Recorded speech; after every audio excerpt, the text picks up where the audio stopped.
ஆய்பட teaser பார்த்து நான் மெர்சல் ஆயிட்டேன் என்று நடிகர் விஜய் கூறியுள்ளார். நடிகர் விக்ரம் எனது மிக நெருங்கிய நண்பர் என்றும் இயக்குனர் சங்கர் தான் எனது குரு என்றும் நடிகர் விஜய் நெகிழ்ச்சியுடன் கூறினார். ஷங்கரின் உதவி இயக்குனராக பணியாற்றிய கார்த்திக் கிஷோர் இயக்கத்தில் உருவாகி வரும் படம் கப்பல். இப்படத்தின் இசை வெளியீட்டு விழா சென்னையில் நடைபெற்றது. ஷங்கர் தனது தயாரிப்பு நிறுவனமான எஸ் பிக்சர்ஸ் சார்பில் வெளியிடுகிறார்.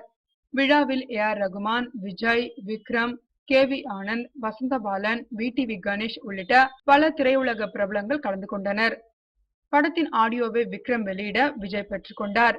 விழாவில் பேசிய விஜய், இயக்குனர் சங்கர் ஒரு படத்தை வாங்கி வெளியிடுகிறார் என்றால் அதற்கு மேல் அந்த படத்திற்கு வேறு எதுவும் தேவையில்லை. சங்கருக்கு ஒரு படம் பிடித்துவிட்டால் அதற்கு மேல் இயக்குனருக்கு வேறு எதுவும் தேவையில்லை. கப்பல் திரைப்படம் சங்கர் சார் உள்ளே வந்தவுடன் ஏற்கனவே வெற்றியடைந்து விட்டது. படத்தின் போஸ்டர்கள் மற்றும் பாடல்கள் அனைத்துமே புதுமையாக உள்ளன. நீண்ட நாள் கழித்து எனது நண்பர் விக்ரமுடன் மேடையில் நிற்பது மிகவும் சந்தோஷமாக இருக்கிறது. யாராவது என்னிடம் திரையுலகில் உங்களுடைய நண்பர் யார் என்று கேட்டால் நான் உடனே சொல்வேன் அது விக்ரம் என்று.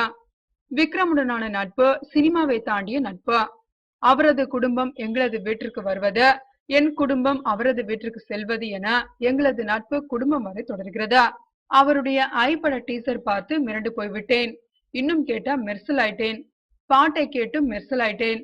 ஐபடம் பார்க்க ஐம் வெயிட்டிங். அதே போல் இயக்குனர் சங்கரும் எனக்கு நெருக்கமான நண்பர்களில் ஒருவர் மட்டுமின்றி அவரை நான் குருவாக கருதுகிறேன். நண்பன் படத்தில் நடிக்கும் போது சங்கர் எப்படி பணியாற்றுகிறார் என்பதை பார்த்து நிறைய கற்றுக்கொண்டேன் என்று விஜய் கூறியுள்ளார்.